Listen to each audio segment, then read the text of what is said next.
There was a chill in the air this morning over Abilene, and while most were still in bed, there were some waiting somewhere between the crickets and the stars to greet a man with open arms to help heal the pain they all shared.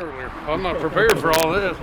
Kelly J was surprised by his friends and family for his first morning back to radio after his co-host and close friend Doc Alexander's passing last week. Kelly explained how the bond they all shared was all because of Doc. I hugged on all the great people in Abilene. I mean, you know, when you get like Trace and Kenny that were here, who've been on the air for years and years, Rudy Fernandez, of course. So we crossed that barrier. We did, because of Doc, cross that barrier of competition into family. Rudy Fearless Fernandez of Keen 105 spoke to how Doc's humor was always a highlight of the group. He always had things like, the good word from the Doc is what? He says, beware of the tail feathers on a duck. They're there to hide the quack. But I started losing it when I see all the guys and the camaraderie we had back in the 80s and 90s. And Doc was always, he was the one making us laugh. You'll never forget that person that you love.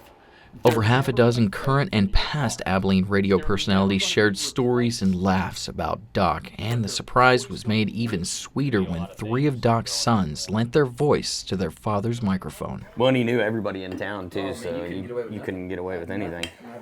Just seeing the love that these guys had for him is a really cool thing. To see them join together to honor him Everybody's proud to be it's special. Seeing how many people can be touched just by a guy that made you laugh all the time, that you just was always a voice that you could listen to mean so much to so many people. It just kind of makes you think about all the stories and lessons he told us. I thought he was just telling us because we were being rambunctious kids, but it made you a better man. And whether they knew it or not, their presence went a long way in helping a man make it through the morning. Now I'm thanking God up above because the guys that put it together and everybody that showed up, they didn't have to, but they did. So made it easier. For BigCountryHomepage.com, I'm Tobin Smith. Hey man, I'll be there. You, me too.